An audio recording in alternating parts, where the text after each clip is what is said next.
اسلام کی دولت سے نوازا ہے۔ آج کا ہمارا عنوان ہے اسلام کے محاسن اور اس کی خوبصورتیاں۔ اللہ تعالیٰ نے جو دین نازل کیا ہے یہ قیامت تک چلنے والا دین ہے اور دنیا کے ہر انسان کا مذہب ہے۔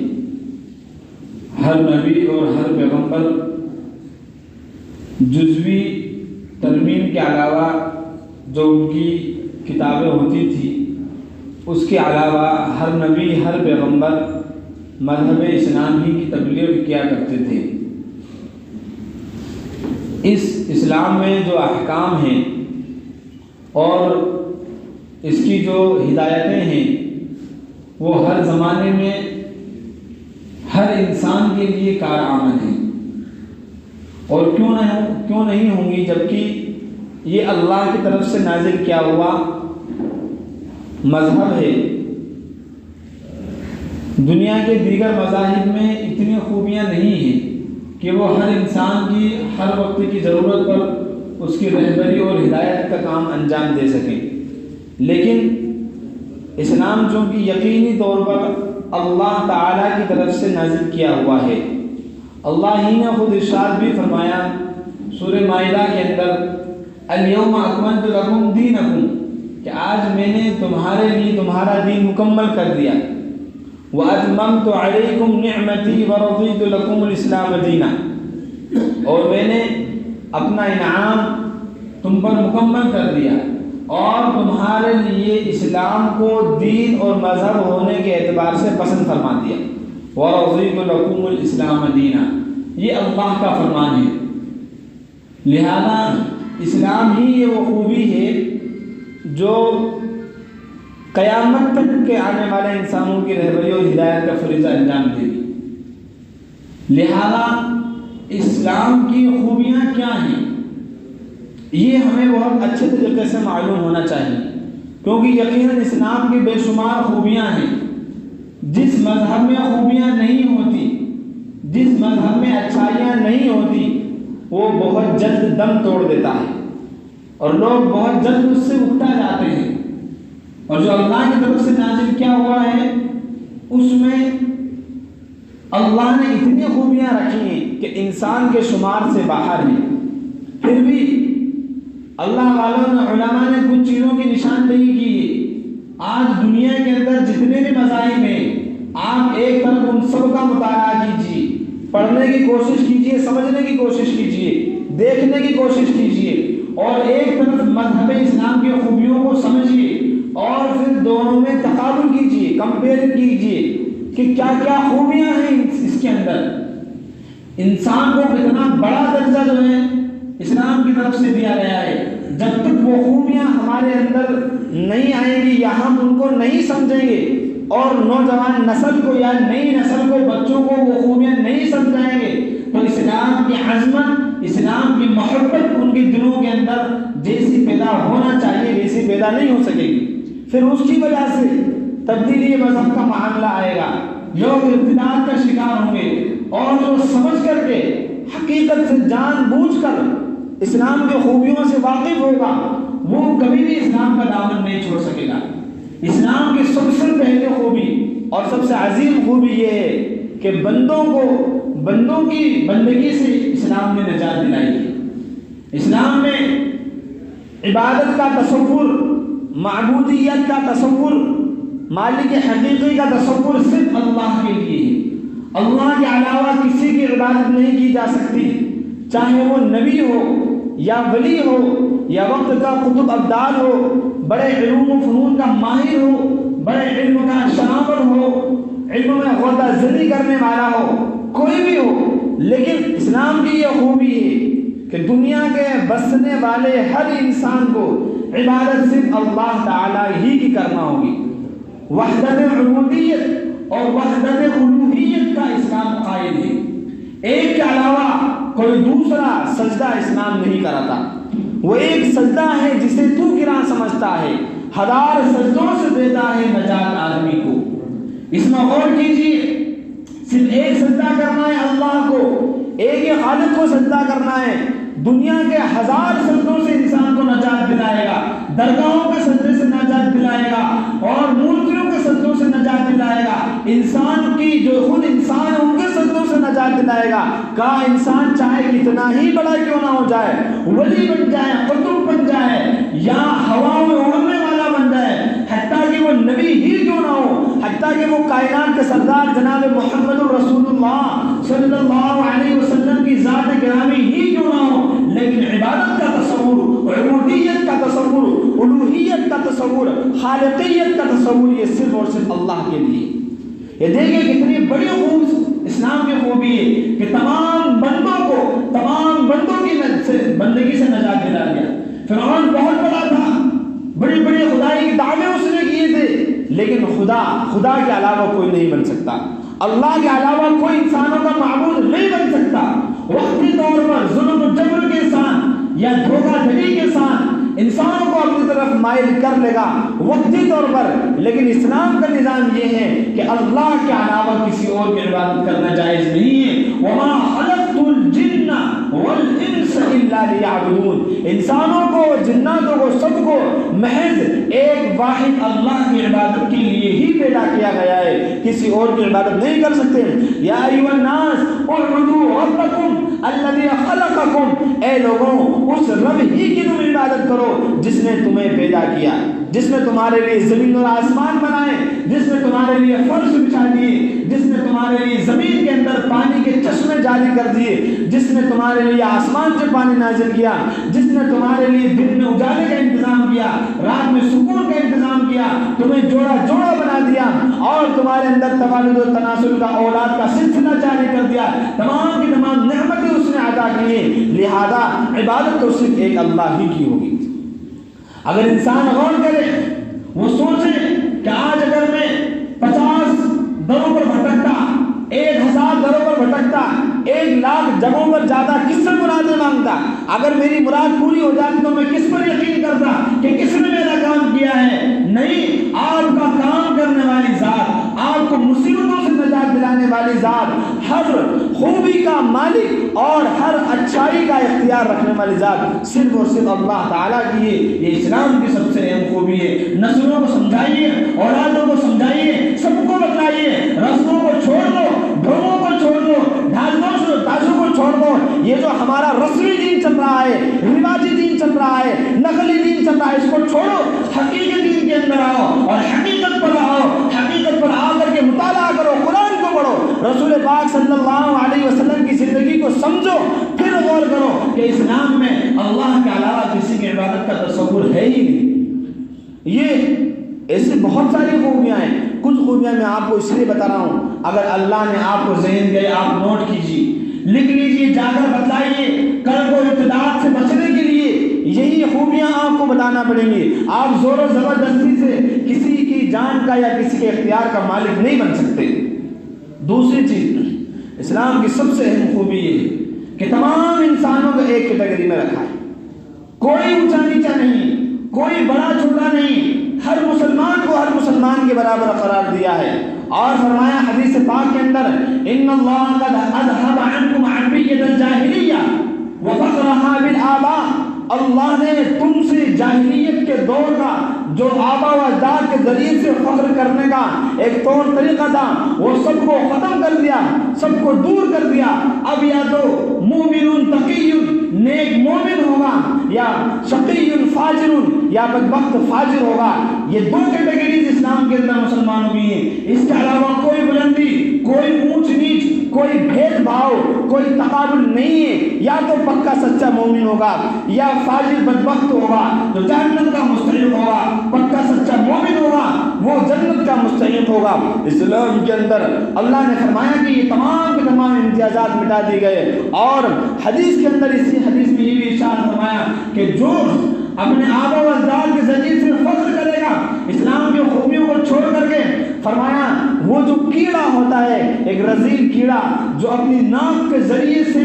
گندگی کو دور کرتا ہے، اللہ کی نظر میں اس سے بھی کم درجے کی حیثیت کا انسان کی وہ باقی نہیں رہے گا جو اسلام کی خوبیوں کو چھوڑ کر اپنا آبا و اجداد کی غلط باتوں پر فخر کرتا رہے، اور جب بھی اس کو کوئی حق بات بتلائی جائے، سمجھایا جائے تو وہ یوں کہے قد وجدنا آباءنا، ہم نے تو ہمارے آبا و اجداد کو اسی طرز پر پایا ہے۔ نہیں، فرمایا اللہ تعالی کی جو شریعت نازل کی گئی ہے وہی تمہارے لیے حق ہے۔ تو تمام کے تمام انسانوں کو جو ہے ایک ہی کیٹیگری میں کھڑا کیا، پھر فرمایا تم سب کے سب کلکم بنو آدم، آدم علیہ السلام کی اولاد ہو، وآدم خلق من تراب، اور آدم علیہ السلام کو مٹی سے پیدا کیا گیا، تم سب کی پیدائش مٹی سے ہوئی ہے، اور تم سب کا رب اور مالک اللہ تعالی ہی ہے۔ یہ اور کہیں نہیں ملے گی آپ کو۔ نوٹ کیجیے، تقابل کیجیے، کہیں بلند ذات ہے، اعلیٰ ذات ہے تو وہ پست والی ذات کو پریشان کرتے ہیں، ان کے یہاں یہ درجے کیٹیگریز قائم ہیں، یہ والی ذات والے فلانی عبادت خانے میں آ سکتے ہیں، فلانی ذات کے لوگ نہیں آ سکتے، فلانی ذات کے لوگ تجارت کریں گے، فلانی برادری کے لوگ کپڑے جوتے چپل گھسیں گے، فلانی برادری کے لوگ صاف صفائی کریں گے۔ اسلام میں ایسا کچھ بھی نہیں ہے۔ ایک ادنا مسلمان کسی بھی خاندان میں پیدا ہونے والا، کسی بھی گروہ سے، کسی بھی قبیلے سے تعلق رکھنے والا، اگر وہ ایمان والا ہے، تقوی والا ہے، فرمایا اللہ تعالیٰ کے نزدیک تمہاری بلندی کا معیار صرف اور صرف تقوی ہے۔ آپ غور کیجئے، دنیا میں گھومیے، جائیے، تجربہ کیجئے، یہاں بیٹھے مت رہیے، سمجھیے کہ کیسے دنیا کے اندر کتنے مذاہب پائے جاتے ہیں، اور وہاں کیسی کیسی اونچ نیچ پائی جاتی ہے، بڑوں کو کتنا بڑا درجہ دیا جاتا ہے، چھوٹوں کو کتنا دبا دیا جاتا ہے۔ فرمایا اسلام کے اندر کوئی بھی اونچ نیچ کسی بھی اعتبار سے نہیں ہے، اللہ نے اس تمام کو مٹا دیا ہے، صرف تقوی ہے، پرہیزگاری ہے، ان اکرمکم عند اللہ اتقاکم۔ یہ بھی بہت غور کرنے کی چیز ہے۔ دوسری چیز، تیسری خوبی جو اللہ نے اس دین کے اندر رکھی ہے وہ یہ کہ تمام کے تمام مومنین کو آپس میں ایک دوسرے کا بھائی قرار دیا، محبت کا پابند بنایا۔ اسلام دنیا کا سب سے عظیم ترین محبت والا مذہب ہے۔ یہ ساری دنیا کے اندر محبت کا پیغام دیتا ہے، محبت کو بانٹتا ہے۔ آگے جو خوبیاں آئیں گی ان سے آپ اندازہ لگائیں گے کہ اسلام کی یہ خوبی کتنی بڑی ہے، کتنی بڑی خوبی ہے کہ وہ محبت کا علم بردار ہے، نفرت کو دور کرتا ہے، دشمنی کو دور کرتا ہے۔ بخاری شریف کی حدیث ہے، جناب محمد رسول اللہ صلی اللہ علیہ وسلم نے ارشاد فرمایا مثل المؤمنین فی توادهم وتعاطفهم وتراحمهم كمثل الجسد اذا اشتكى عضو تداعى له سائر الجسد بالسهر والحمى۔ فرمایا کہ تمام کے تمام مومنین کی مثال آپس میں میل جول کے اعتبار سے ایسی ہے، ان کی محبت،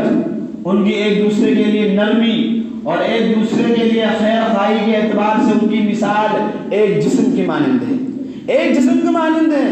روحیں بہت ساری ہیں لیکن جسم ایک ہے، ان کی جانیں بہت ساری ہیں، جسم ایک ہے۔ جب ایک انسان کا ایک جسم ہوتا ہے وہ پورے بدن کا خیال رکھتا ہے، پورے جسم کا خیال رکھتا ہے۔ انگلی بھی اس کے بدن کا حصہ ہے، آنکھ بھی اس کے بدن کا حصہ ہے، گھٹنا بھی اس کے بدن کا حصہ ہے، پورے جسم کا ایک ایک حصہ یہ اس کے بدن کا حصہ ہے۔ وہ یہ نہیں کہہ سکتا اس پیر سے میرا کوئی تعلق نہیں، اسے تم چاہے کاٹ کر لے جاؤ، اس ہاتھ سے میرا کوئی واسطہ نہیں، یا اس زبان سے میرا کوئی لینا دینا نہیں، یا اس آنکھ سے مجھے کوئی غرض نہیں۔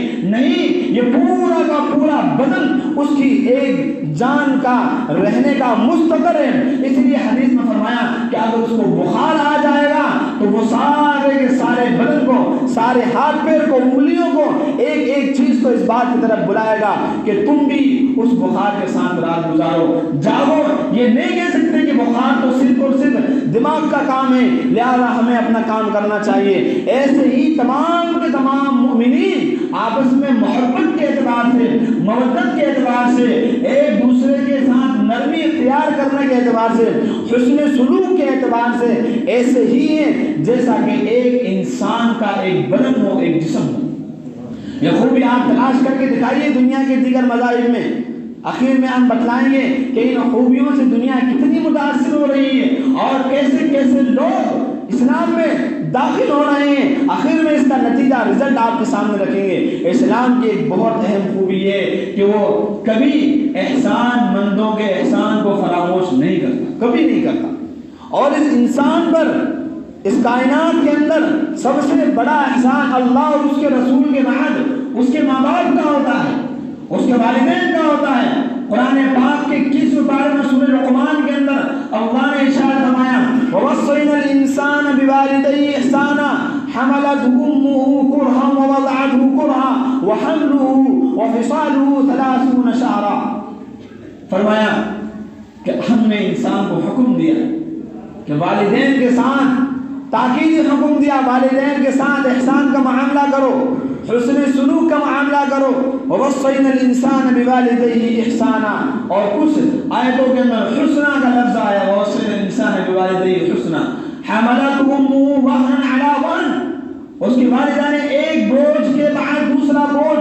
بوجھ کے بوجھ اٹھائے۔ کیا کیا بوجھ اٹھائے؟ ایک تو اس کو 9 مہینے اپنے پیٹ کے اندر رکھا، جب آخری وقت آیا بڑی مشکل سے سنبھل کر کے قدم رکھا، کھانے پینے میں احتیاط کیا، رات جاگنے میں احتیاط کیا، ٹھنڈے گرم کا احتیاط کیا، آنے جانے کا پرہیز کیا، بھوک کا پیاس کا ہر ایک چیز کا احتیاط اس کی ماں نے کیا۔ قرآن کہتا ہے وہن علی وہن، بوجھ پر بوجھ تھا، کرہم و کرہ، یعنی ایک کے بعد ایک مشقت اس کی ماں نے اس کے لیے برداشت کی تھی۔ وَوَصَّيْنَا الْإِنسَانَ بِوَالِدَيْهِ حُسْنًا حَمَلَتْهُ أُمُّهُ وَهْنًا عَلَىٰ وَهْنٍ وَفِصَالُهُ فِي عَامَيْنِ، اور دوسرا بوجھ اس نے یہ اٹھایا کہ 2 سال تک اس کو اپنی چھاتی سے لگا کر کے دودھ پلایا، اپنے بدن کا اپنے جسم کا حصہ اس کے بدن کے اندر ڈالا، اس کی پرورش کی، اس کی غذا دنیا کی کوئی چیز نہیں، وہ گھاس پتا روٹی کوئی چیز نہیں کھاتا تھا، صرف ماں کا دودھ پیتا تھا، جس سے ماں کو انتہائی کمزوری میں لاحق ہوا کرتی تھی۔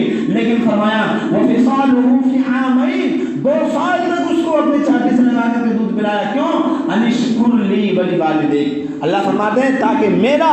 اور اپنے ماں باپ کا یہ شکریہ ادا کرے، تو احسان مان اپنے ماں باپ کا۔ یہ قرآن کا فرمان اسلام کی خوبی ہے۔ آج کے زمانے میں جبکہ پرانے ماں باپ کا ٹھکانہ اولڈ ایج ہوم بن چکے ہیں، جو پرانے جن کو اولڈ ہاؤس کہا جاتا ہے، ماں باپ کو وہاں دھکیل دیا جاتا ہے۔ حکومتوں نے دیکھا کہ ماں باپ کو کوئی سنبھالنے والا نہیں ہے، بیٹا کروڑ پتی بن چکا ہے، بہو بھی لاکھ پتی بن چکی ہے، پوتا بھی بہت بڑی بڑی ڈگریاں کما چکا ہے، ابھی بڈھوں کا کوئی خیال رکھنے والا نہیں ہے، لہذا ان کے لیے الگ الگ اولڈ ہاؤس تیار کیے جائیں، اولڈ ایج ہوم تیار کیے جائیں، جہاں یہ رہیں گے اور لوگ ان کی دیکھ بھال کریں گے، جب مر جائیں گے تو وہی لوگ ان کو دفنا دیں گے، کوئی سہارا نہیں سوائے حکومت ہی اس گھر کے۔ اسلام ایسے وقت میں یہ نظریاتی تعلیم دیتا ہے، اپنا اسٹینڈ اپنا موقف سامنے رکھتا ہے، خبردار ان کے سامنے اف تک مت کہہ دینا، وہ تمہارے ماں اور تمہارے ماں اور باپ ہیں، تمہاری زندگی کا سب سے قیمتی سرمایہ ہے، دنیا میں آنے کا سب سے عظیم سبب ہے، لہذا ان کے سامنے آنکھ سے گھورنا تو دور کی بات ہے، ان کے سامنے بلند آواز میں بات کرنا تو دور کی بات ہے، اف تک نہیں کہہ سکتے ان کے سامنے، تم ان کی بات کا جواب نہیں دے سکتے، چاہے تم حق پر ہی کیوں نہ ہو۔ اسی آیت کے اندر ارشاد فرمایا وَإِن جَاهَدَاكَ عَلَىٰ أَن تُشْرِكَ بِي مَا لَيْسَ لَكَ بِهِ عِلْمٌ فَلَا تُطِعْهُمَا فِي الدُّنْيَا وَصَاحِبْهُمَا فِي الدُّنْيَا مَعْرُوفًا، فرمایا اگر وہ تمہیں کفر پر مجبور کریں، شرک پر مجبور کرے تو ان کی بات مت ماننا، لیکن تب بھی اگر وہ مشرک ہو جائیں، وہ کافر ہو جائیں، وہ تمہیں مجبور کریں تو آپ ان کی بات کو مت ماننا، لیکن تب بھی وہ تمہارے ماں باپ ہیں، تب بھی وہ تمہارے خون کا حصہ ہیں۔ وَصَاحِبْهُمَا فِي الدُّنْيَا مَعْرُوفًا، دنیا کے اندر تب بھی تم ان کے ساتھ نرمی کا برتاؤ کرو گے، احسان کا برتاؤ کرو گے، ان کے لیے وَخْفِضْهُمَا جَنَاحَ الذُّلِّ مِنَ الرَّحْمَةِ، اپنے بازوؤں کو نرمی کے لیے ان کے سامنے جھکا دو گے۔ یہ اسلام نے تعلیم دی، کسی اور مذہب نے تعلیم نہیں۔ اسلام کے خوبیوں میں سے ان بزرگوں کو اپنی عظمت کا، اپنی برکت کا ذریعہ سمجھو، ان کے چہروں کو دیکھو، ان کا دیدار کرو، ان کے ہاتھ پیر دباؤ، ان کی خوشامد کرو، ان کو خوش کرنے کی ہر ممکن کوشش کرو، ورنہ دنیا میں تمہارے لیے کوئی خیر نہیں ہے، اور آخرت کو تو بھول جائیے۔ جس نے ماں باپ کو ناراض کر دیا وہ اپنے رب کو کبھی راضی نہیں کر سکتا۔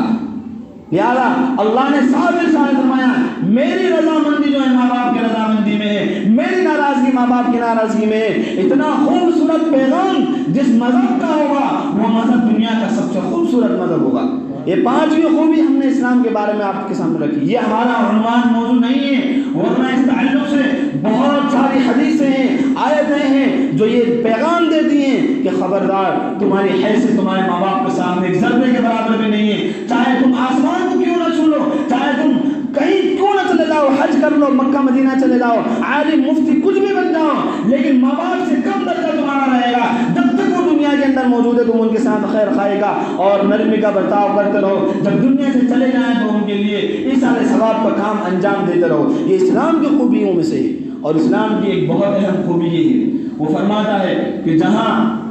اپنوں کے حقوق کو پہچانا ہے وہیں پر پڑوسیوں کے حقوق کو بھی پہچانا۔ فرمایا انسان اس وقت تک مومن، اس وقت تک حقیقی مومن نہیں ہو سکتا۔ ایک حدیث پاک کے اندر ارشاد فرمایا حضور نے واللہ لا یؤمن، واللہ لا یؤمن، واللہ لا یؤمن، 3 مرتبہ قسم کھا کر ارشاد فرمایا خدا پاک کی قسم وہ ایمان والا نہیں ہو سکتا، خدا پاک کی قسم وہ ایمان والا نہیں ہو سکتا، خدا پاک کی قسم وہ ایمان والا نہیں ہو سکتا۔ صحابہ نے پوچھا کیا ومن یا رسول اللہ، حضور آپ کس کے بارے میں فرما رہے ہیں؟ کون ہے وہ جو مسلمان نہیں ہو سکتا؟ کون ہے وہ جس کا ایمان مکمل نہیں ہو سکتا؟ فرمایا الذی لا یأمن بوائقہ جارہ، فرمایا جس کا پڑوسی اس کے بوائق سے، اس کی بری باتوں سے اور اس کی تکلیفوں سے جس کا پڑوسی محفوظ نہ ہو وہ مومن نہیں ہو سکتا۔ ہم ہمارے زبان سے اندازے لگاتے رہیں، قیاس لگاتے رہیں، سجدوں پر سجدے کرتے رہیں اور اپنے طور پر اپنی عبادتیں انجام دیتے رہیں، حج اور عمرے پر عمرے دھڑلے سے کرتے رہیں، بڑی بڑی پگڑیاں امامے جبہ قبہ دستار بڑے بڑے لگا کر کے چکا لگاتے رہیں، لیکن پتہ چل رہا ہے ہمارا پڑوسی ہم سے دکھ آ رہا ہے، وہ ہماری شکایتیں کر رہا ہے، وہ ہم سے ناراض ہے۔ فرمایا تم ایمان والے نہیں ہو سکتے، تمہارا ایمان مکمل نہیں ہو سکتا۔ میں نہیں کہہ رہا ہوں، تاجدار بطحاء نے 3 مرتبہ ارشاد فرمایا۔ سوچئے، غور کیجئے کیا حال ہے ہمارا پڑوسیوں کے ساتھ، بلا وجہ کی دشمنی کی جاتی ہے، اور حدیث میں یہ نہیں فرمایا کہ وہ مسلمان پڑوسی ہو، تمہارا پڑوسی مسلمان ہو چاہے غیر مسلم ہو، چاہے عیسائی ہو چاہے ہندو ہو چاہے سکھ ہو، کسی بھی مذہب کا ماننے والا ہو، وہ تمہارا پڑوسی ہے، تمہیں اس کے حقوق کا خیال رکھنا ہوگا۔ اگر تم کھانا بناتے ہو شوربہ بڑھا لو تاکہ اپنے پڑوسی کے گھر میں جہاں خوشبو پہنچی ہے اس کا ذائقہ بھی پہنچ جائے۔ یہ فرمایا حضور پاک صلی اللہ علیہ وسلم ارشاد فرماتے ہیں پڑوسی کے بارے میں، حضرت جبرائیل میرے پاس اتنی بار وحی لے کر آئے، اتنی بار وحی لے کر آئے، مجھے یہ لگنے لگا کہ جیسے بیٹے کو وراثت میں حصہ دیا جاتا ہے پڑوسی کو بھی وراثت میں حصہ دے دیا جائے گا۔ حصہ تو نہیں دیا، لیکن فرمایا جیسے تم اپنے ماں باپ کی خدمت گزار بنو، ان کو تکلیف نہ پہنچاؤ، رشتہ داروں کو تکلیف نہ پہنچاؤ، ویسے ہی اپنے پڑوسیوں کا بھی خیال رکھو، ان کا عزت اور ادب اور احترام کرو، ان کے ساتھ حسن سلوک کا معاملہ کرو۔ جو مذہب اپنے پڑوسی کے لیے اتنا خوبصورت تعلیم دے سکتا ہے وہ دنیا کا سب سے بہترین مذہب ہی ہو سکتا ہے، وہ ہمارا اور آپ کا مذہب اسلام ہے۔ اسلام نے یہ بھی ایک خوبی، 6ٹھی خوبی، 7ویں خوبی یہ بھی ہے، فرمایا صلہ رحمی کرو، رشتہ داریوں کو جوڑو، رشتہ داریوں کو جوڑو، رشتہ داریوں کو توڑو مت، آپس میں محبتیں پیدا کرو۔ حضور پاک صلی اللہ علیہ وسلم پر جب پہلی مرتبہ وحی نازل ہوئی تھی آپ گھبرا گئے تھے، پریشان ہو گئے تھے، حضرت خدیجہ کے پاس آئے، کہا خدیجہ میں نے آج ایسا منظر دیکھا ہے، میں کانپ چکا ہوں، میری طبیعت بگڑ رہی ہے، میں خود پر اندیشہ کر رہا ہوں کہیں میں برباد نہ ہو جاؤں، ہلاک نہ ہو جاؤں، آج ایسا منظر میں نے کبھی نہیں دیکھا۔ حضرت خدیجہ رضی اللہ تعالی عنہ ایک انتہائی سمجھدار ذہین خاتون تھی، انہوں نے تورات زبور انجیل کو پڑھ رکھا تھا، انہوں نے کہا کلا واللہ لا یخزیک اللہ ابدا انک لتصل الرحم وتحمل الکل وتکسب المعدوم وتقر الضعیف وتعین علی نوائب الحق۔ 5 خوبیاں بتائی، کہا خدا پاک کی قسم آپ پر کسی بری چیز کا اثر نہیں پڑ سکتا کیونکہ آپ میں 5 خوبیاں ہیں۔ سب سے پہلی خوبی یہ انک لتصل الرحم، آپ رشتہ داریوں کو جوڑتے ہیں، آپ دور ہوئے لوگوں کو آپس میں ملا دیتے ہیں، دشمنوں کو دوست بنا دیتے ہیں، اور جو ایک دوسرے سے منہ پھیر لیتا دیتا ہے آپ ان کو ایک دوسرے کا محبت کا گرویدہ بنا دیتے ہیں۔ اسلام کی خوبیوں میں سے انک لتصل الرحم وتحمل الکل، جو کمزور ہو جاتا ہے اپنا بوجھ نہیں اٹھا پاتا ہے آپ اس کا بوجھ اٹھانے والے ہیں۔ وتکسب المعدوم، جو کما نہیں سکتا ہے کمزور ہو چکا ہے جس کے ہاتھ پہ جواب دے چکے ہیں جو معذور ہے اپاہج ہے لولا لنگڑا ہے آپ اس کو کما کر کے دیتے ہیں۔ وتقری الضعیف، آپ مہمان نواز ہیں، مہمانوں کی مہمان نوازی کرنے والے ہیں، کبھی دل کو چھوٹا نہیں کرتے، جتنے بھی آ جائیں دال روٹی ہو چاول ہو جو گھر میں موجود ہے مہمانوں کو کھلا دیا جاتا ہے، کبھی منہ کو تنگ نہیں کیا جاتا۔ شکر خالق کا ادا کر آمد مہمان پر، رزق اپنا کھا رہا ہے تیرے دسترخوان پر، دسترخوان ہمارا ہے لیکن جو مہمان آتا ہے اپنا رزق لے کر آتا ہے۔ فرمایا یہ بھی آپ کی خوبی ہے۔ وتعین علی نوائب الحق، جن پر مصیبتیں آ جاتی ہیں، مصیبت ٹوٹ جاتی ہیں، اللہ کی طرف سے بیمار ہو جاتے ہیں یا کسی آسمانی آفت سے کاروبار ہلاک ہو جاتے ہیں، برباد ہو جاتے ہیں، آپ ان لوگوں کی بھی مدد کرنے والے ہیں۔ یہ اسلام کے اخلاق ہیں، یہ خوبیاں ہیں جس کی وجہ سے ساری دنیا میں سب سے تیزی سے پھیلنے والا مذہب ہمارا اور آپ کا مذہب اسلام ہے۔ اس کے بارے میں ایک خوبی اور وقت نہیں، یہ آخری خوبی آپ کے سامنے بتا رہا ہوں۔ فرمایا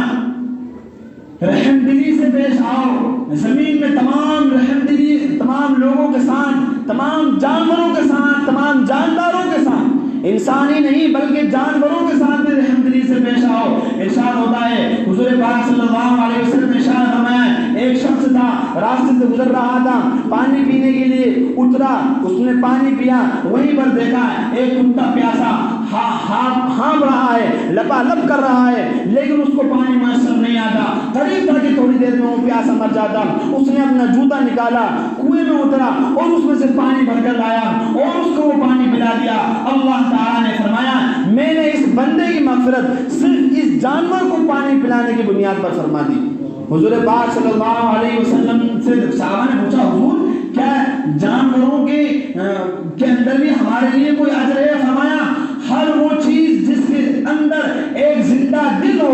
چاہے وہ انسان ہو چاہے وہ جانور ہو، کتا ہو بلی ہو کوئی بھی ہو، جس کے بدن کے اندر ایک زندہ دل ہے اس کے اندر تمہارے لیے اجر ہے، تم اس کی خدمت کرو۔ جو مذہب جانوروں کے ساتھ ایسا حسن سلوک کی تعلیم دیتا ہے، پانی پلانے پر اللہ مغفرت فرما دیتے ہیں، تو انسانوں کے ساتھ بھلائی کرنے والوں کو اللہ تعالیٰ کتنا بڑا اجر عطا فرمائیں گے۔ ارحموا من فی الارض یرحمکم من فی السماء، تم زمین والوں پر مہربانی کرو، زمین والوں پر رحم کرو، اللہ تعالیٰ آسمان والا تم پر رحم کرے گا۔ یہ اسلام کی خوبیاں ہیں۔ عزیز و بزرگوں دوستوں، ضرورت اس بات کی ہے ہم اس کو سمجھیں بھی، سمجھ کر کے عمل میں لائیں، عمل میں لا کر کے اپنی نسلوں تک اتارے۔ ان خوبیوں کی وجہ سے امریکہ کا سب سے بڑا پادری پورے امریکہ کے اندر پوپ جس کا چرچا تھا وہ اسلام کے اندر داخل ہو جاتا ہے، اور اس کے بعد 3-4 دن کے بعد اسلام کا سب سے کٹر دشمن جس نے اپنی پوری زندگی اسلام کے خلاف اور دشمنی میں لگا دی تھی،